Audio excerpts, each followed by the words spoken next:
wide selection. Right Toyota. You're hot. So did the Dodgers spend enough money to get them to the World Series this year? They definitely won the winner.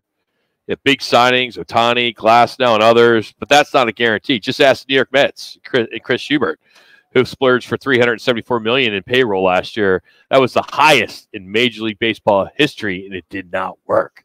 Jerry Hairston Jr., Sportsnet, L.A. joins us now to talk some Dodger baseball. How you doing, buddy? What's going on? I'm doing great. How you guys doing? Doing good, man. Did Dodgers spend enough money this offseason, you think?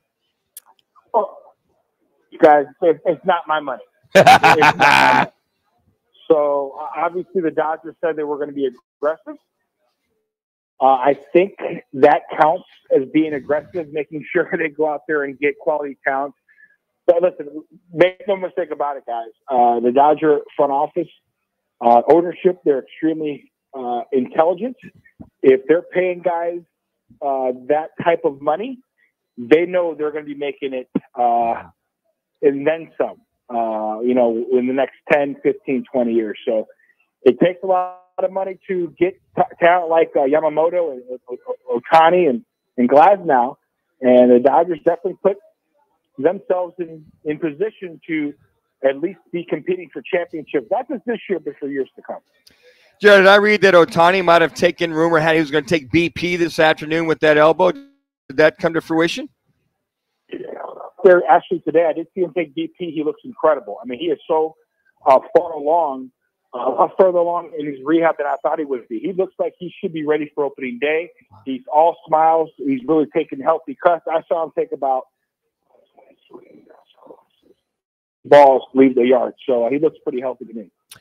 Jerry, how difficult is it for a player like Ohtani to communicate with his teammates? You played in the big leagues for many years, and you had guys that, spoke different languages. How difficult it is for him specifically, and is his translator basically there all the time with him?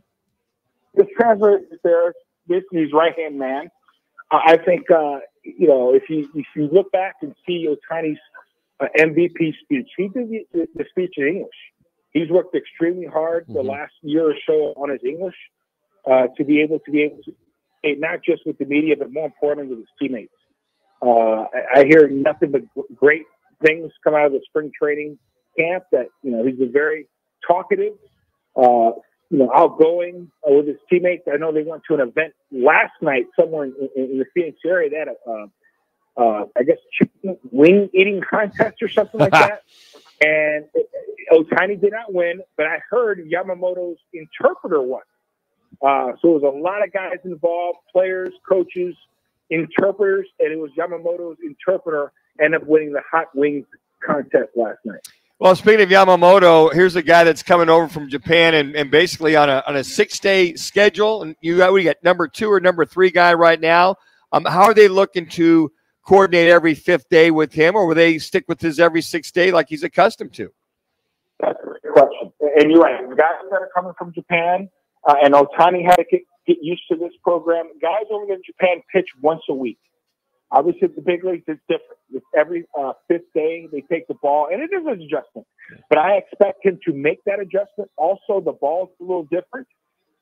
In Japan, they have smaller baseballs here. The big league level is slightly bigger. He'll make that adjustment. But the Dodgers, they traded for Glasnow. They got a healthy Walker Buehler, who's an absolute stud this year. They got a couple other young guys in the mix. So they'll make sure these guys get plenty of rest, ease Yamamoto into that 5-day rotation. I don't think he's going to be pitching every 5th day out the gate. I expect him to ease them into it as the season goes along. Well, what kind of a pitcher is Yamamoto? For a lot of folks who have not seen him on a regular basis, Dodger fans, just baseball fans, what is it? Fastball, slider, changeup? What is his arsenal of pitches that he's very adept at? He's about a 5-6 pitch pitcher, kind of like Yu Darvish in a way. Now he's not as stout and he's not as tall as Yu Darvish, but he does feature 5 or 6 pitches like Yu Darvish. He runs up that fastball anywhere from about 95 to 97 miles an hour consistently. What makes him so effective is a split finger. He's probably got the best splitter in the world. You know, I saw him, and guys, what I like to see is the hitter's reaction. Last year, watching him pitch in Japan, as far as the video footage that I got, there's some former big league hitters, and getting these guys to chase out of the zone just goes to show that he has incredible stuff. So he's got tremendous control. He's got control of all his pitches. He doesn't walk a lot of people. He comes after you, but he's got a great elevated fastball along with his best pitch, in my opinion, probably the best fair fastball in all of baseball. World Series champion and part of the Dodgers broadcasting team on Sportsnet LA, Jerry Hairston Jr. with us here on Fox Sports 910. Jerry, this team is loaded top to bottom. If there's one area that you could see that, maybe they could use a little help, where would that be? They got a guy who does a pre- and post-game show on their network. I just really don't like, I just something about him. He kind of rubs me the wrong way. Either way, 3. That's off the field. But getting back on the field, I think, and that's with any ball club. And a lot of clubs will tell you this. In town, the ball club it's health. Health has to be the biggest thing in order for the Dodgers to get wherever they want to go this year. That's obviously trying to win a World Series. You have to be healthy. The Dodgers weren't healthy heading into the postseason last year. Clayton Kershaw needed surgery, which he did. And the D-backs, make no mistake about it, they took advantage of it. The D-backs flat out outplayed the Dodgers. Mm-hmm. They hit better. They pitched better. They caught the ball better. They flat out outplayed us and swept us. So sometimes you need that butt kicking to get you back in the mix. And the Dodgers know that they got the talent, but the most important thing is health. They understand that. They know that whatever they did in the season, it's on paper. You got to go out there and perform. And the last time I checked, guys, the D-backs were ahead of the Dodgers in the postseason last year. They're the team that went to the World Series. And guess what, guys? D-backs got better, in my opinion. They got better this offseason. And Jerry, speaking of Clayton Kershaw, I just saw he's got a 2-year deal with incentives up to maybe $37 million over the next couple of years. Now he's got the guaranteed money this year. But what is it about Kershaw that's going to have to happen before he starts pitching? And they said, mid-July-ish is what they're looking for his return? Kirsch mentioned that's the timetable. The biggest thing is he feels healthy. I know he's starting to throw, have his throwing program.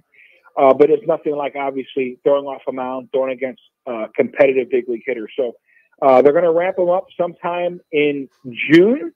And then hopefully he'll be ready to go start throwing a live batter sometime in July, and then we'll see where it goes. The most important thing, as Clayton Kershaw understands, is him being full go sometime around August. So we need him at full strength sometime in September heading into October. He knows he's done everything in this game. He was an MVP, multiple Cy Young Award winner, a champion. He wants to hoist that trophy one more time and have it parade in L.A. So he's going to do all he can to make sure he's right towards the end of the season. So as the pre and post for the Sportsnet LA, pitchers and catchers just reported. So how does it work for you? How do you get ready for the season? Well, I like to do my research, guys. I'd like to do my research. I go down to spring training early, which I have been the last couple of days, and talk a lot of trash. Tell the players, current players, how great of a player I used to be. Yeah. I never kicked the slider in the dirt. And a lot of people and a lot of players will be like, "Who are you again? Who are you?" But no, listen. There's nothing like playing. These guys work extremely hard. It is an absolute grind. I have never forgotten how hard it is to play this game. So to be able to cover a team like the Dodgers, who work extremely hard, to put a great product on the field every single year is fun. I enjoy what I do, and there's a lot of great guys, not just on the field, but in this organization. So I'm very fortunate to be a part of this Dodger family. And you're good at it, too. So, Jerry, thanks so much for the time, buddy. Appreciate it. Have a good weekend.